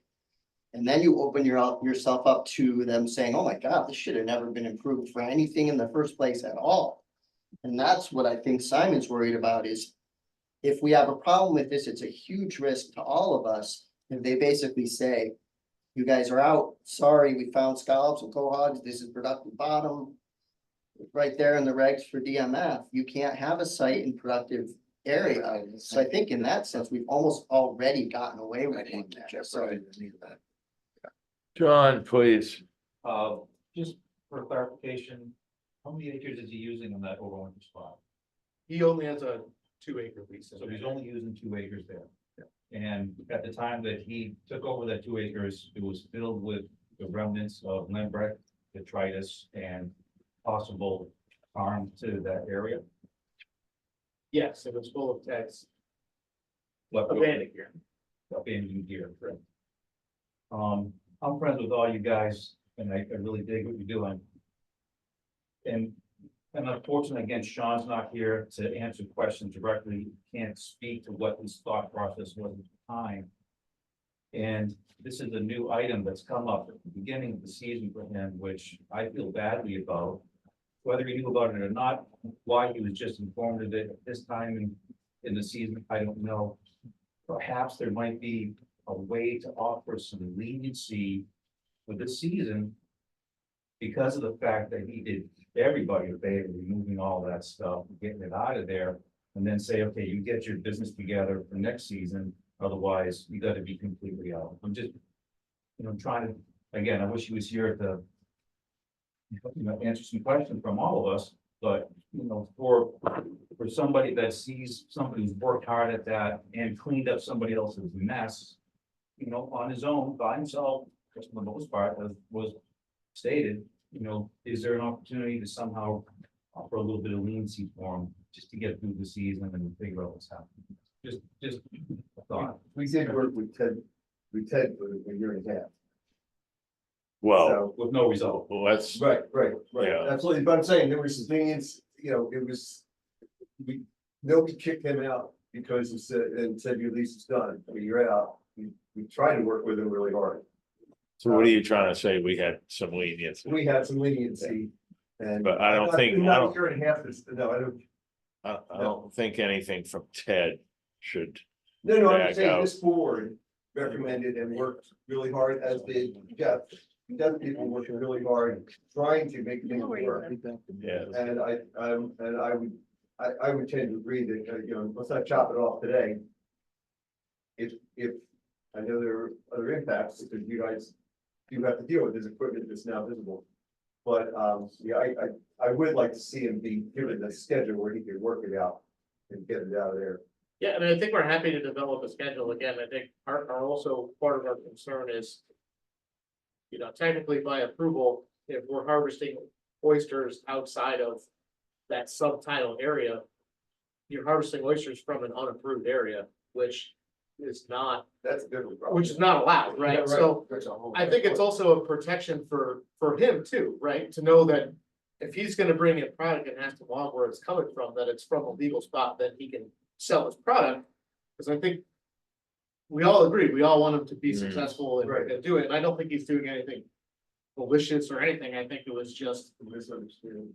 a misunderstanding and not reviewing the approvals again correctly, but it's something that we need to address, because I think the last thing any of us want is for someone to tag up oysters being harvested from an unapproved area and then get it distributed or something happening. Somebody gets sick. Right, because that's gonna be bad for everybody, not just him, but for Mac and Simon and Bill and Matt and everyone that's up there. Yeah, we don't wanna fight that. Is that's there, I mean, I think honestly, the best solution is to say, what's the time frame to get relocated out of there?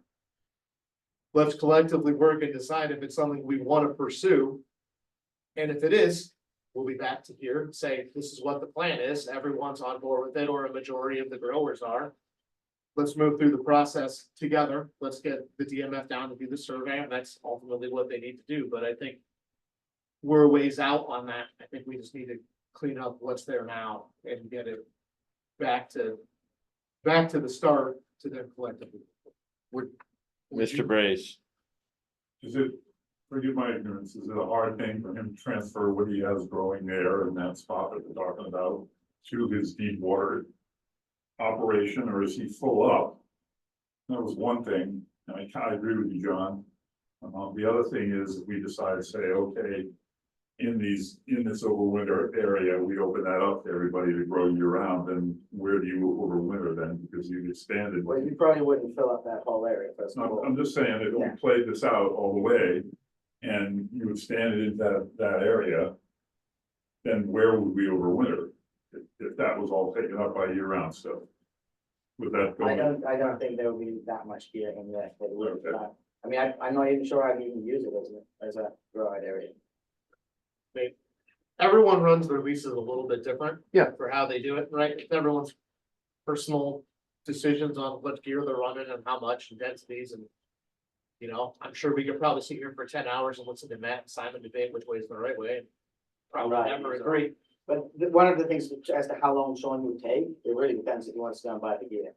It's a very different way of farming, so you have to buy flooding gear. But didn't, somebody just said sorry, son, somebody said that he has the deep water portion of his operation already going on out there, is that correct? Yeah, but it's like 4 lines, it's not, it's 40 Okay. pages. So, So he'd have to So- make a substantial investment. Correct. Yeah. And I think, I mean, I understand why he was loath to do that. And it's, as we've already said, farming up in that middle area is not the easiest way to farm oysters. But it was, you know, the dish we were served and the dish we eat. we really need him here to explain to us how he understood that this was an okay thing to do. To get us all into this room to be talking about this. He called some of us and explained the situation, and that's great. And he gave us the stuff to think about before the meeting, but if you're the guy that's calling for this, why aren't you here? So. Let me ask you this, quick. Is it possible, you guys know better than I, but. Could he take that stuff? Put it in his, head of the harbor site. And for a period of time, so it would be then marketable? Like a depuration I'm not situation? sure what, it's all in the same zone, so it's possible. Yeah. But the point is, it's not supposed to be, I think I mean, the meat, if this is like a stopgap thing, maybe that's. No, I'm just saying, get it out of there, put it somewhere. But he can't, it's not gonna be able to get it all out of there. He's got all the steers for designed for growing on the bottom. I see. Not for floating. And I Okay. think that's probably why he's I'm really concerned about this, because he's gonna have, you know, those cages, just so you know, about $200 a piece. Yeah, you're not just 240 tying a piece. couple floats to And the then, cages, yes. you know, like shipping, it's gonna cost you another, you buy them completely, take a truck, and get about 50 of those things in there. So you're paying, and if you can get a truck on the island right now. So I understand What- why he's concerned about having to try and move everything. What are the dates that you're supposed to use the overwintering site? November 1st to April 30th is it's available for use. Okay, That's why it also didn't come up until after May 1st, is that you would expect to find gear up to potentially May 1st, and I think everyone will agree, Nantucket weather in March, April, and May is unpredictable at best, so I'm sure that there are probably overruns of a few days here and there that I think people are willing to work with on that May 1st date to say, hey, I still got 2 lines to move, I have still 2 lines to move. As long as everyone knows what's going on, it's not a huge deal, because weather can play a factor in that. So it's not overly surprising that it wasn't picked up until the first couple weeks of that. Well, he's actually made it clear that he was fully under the impression he could use those 2 acres year round. So, you know, where the communication breakdown took place, it's, who knows, but it's unfortunate for Sean, because it doesn't sound good if he has to move out of there.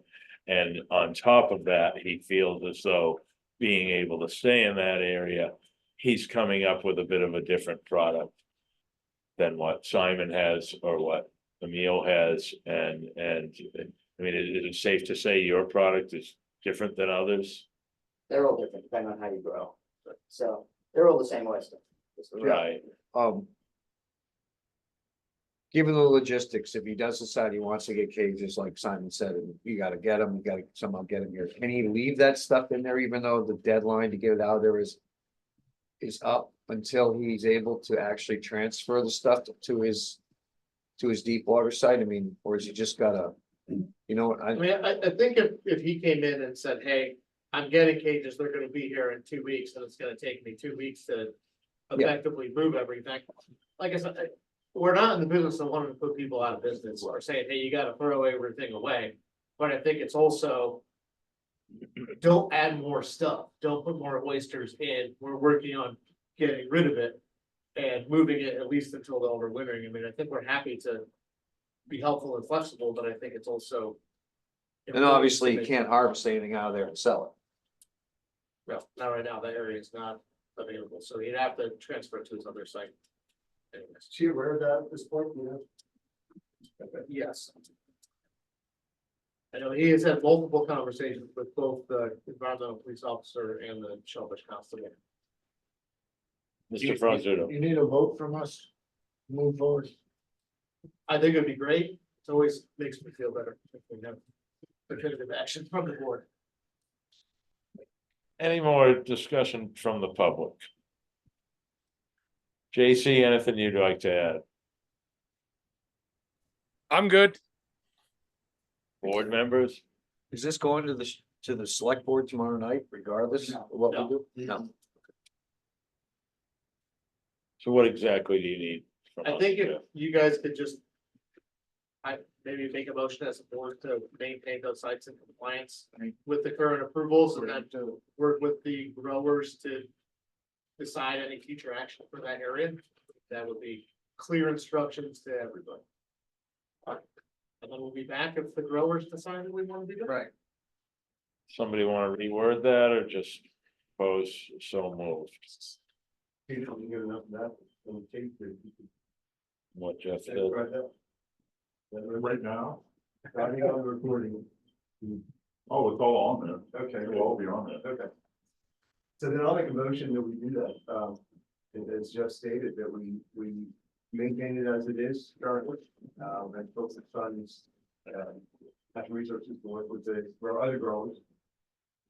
And I'd sit down and work out a schedule and see if we can.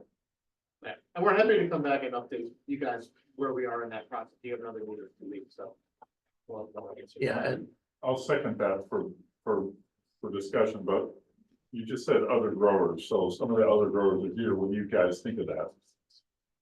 Do you think we're being fair? Does that hurt you in any way? What do you think?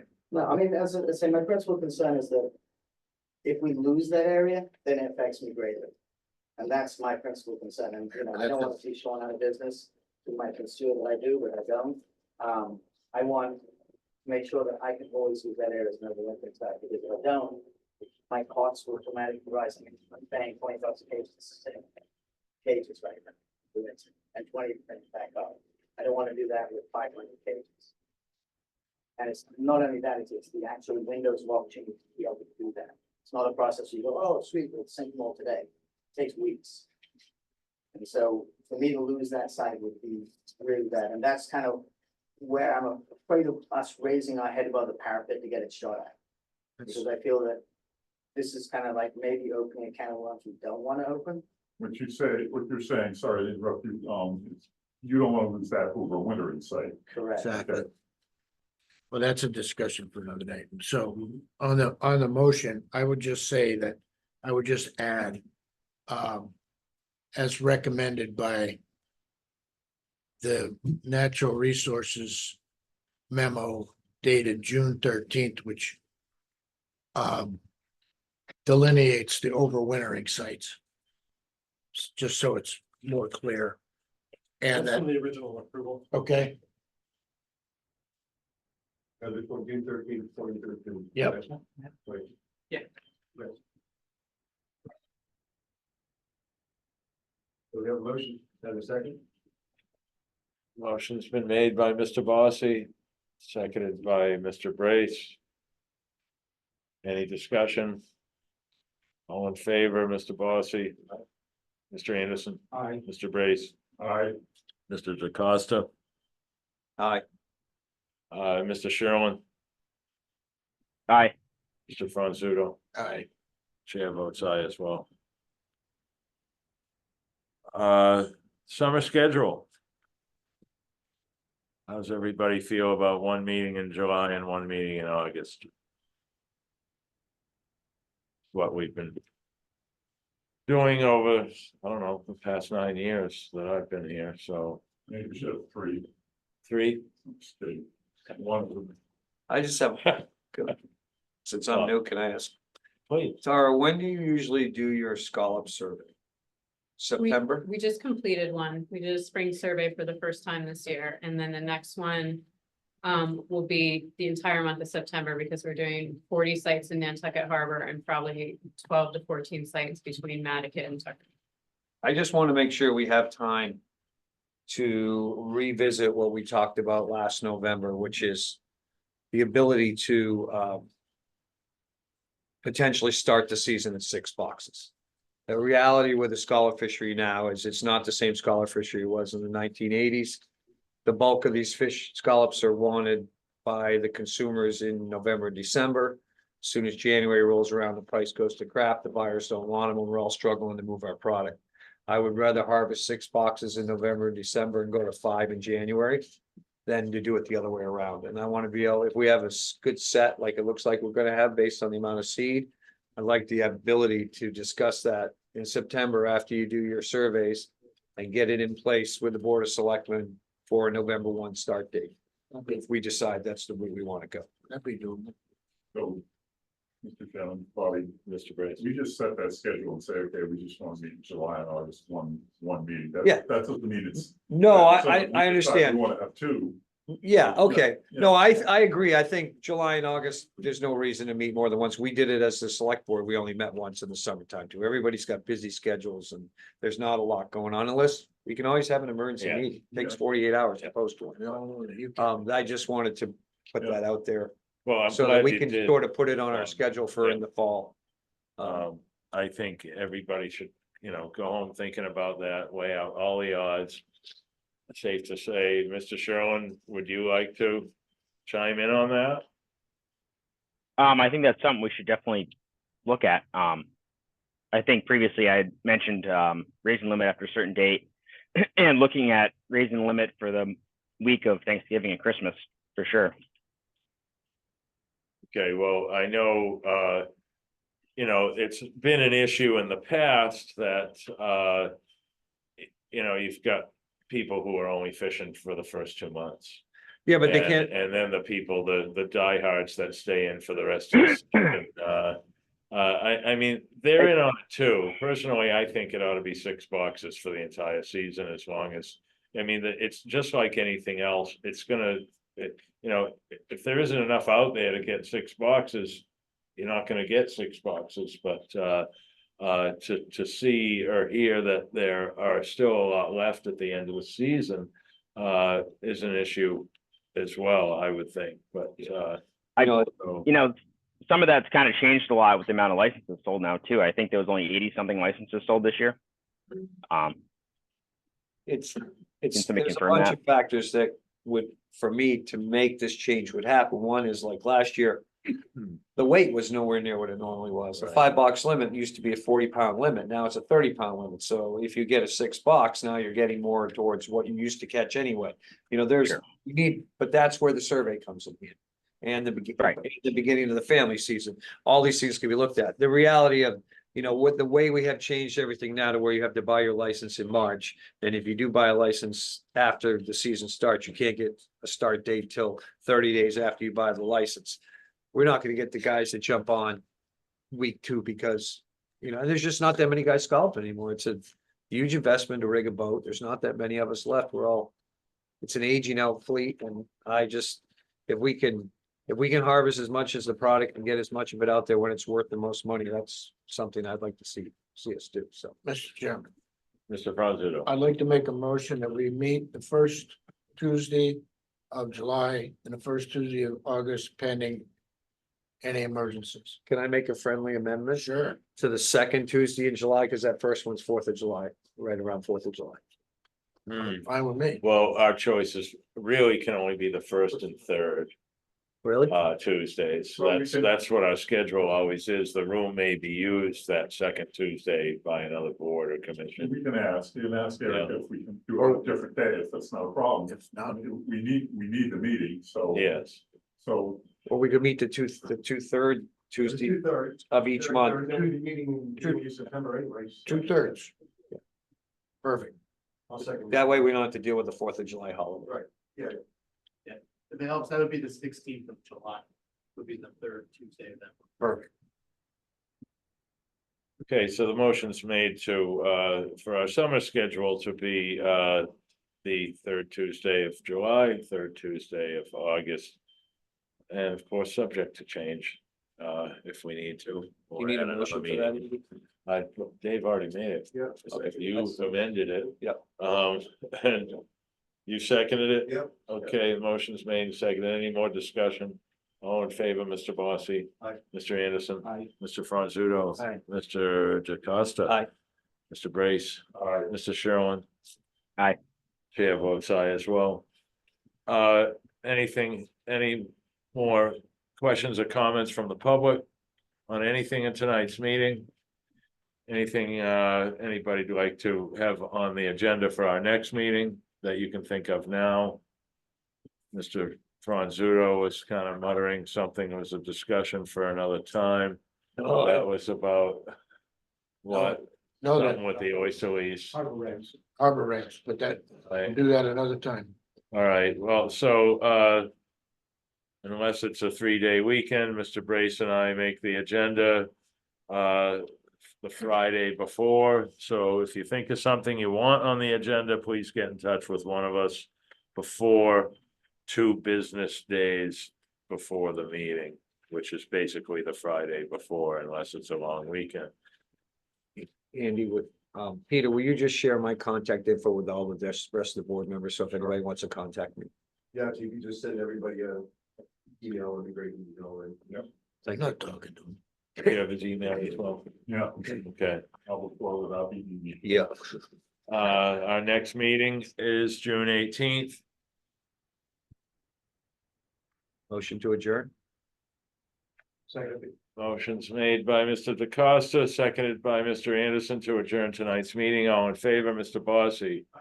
Mr. Anderson? Aye. Mr. Franzuto? Aye. Mr. DeCosta? Aye.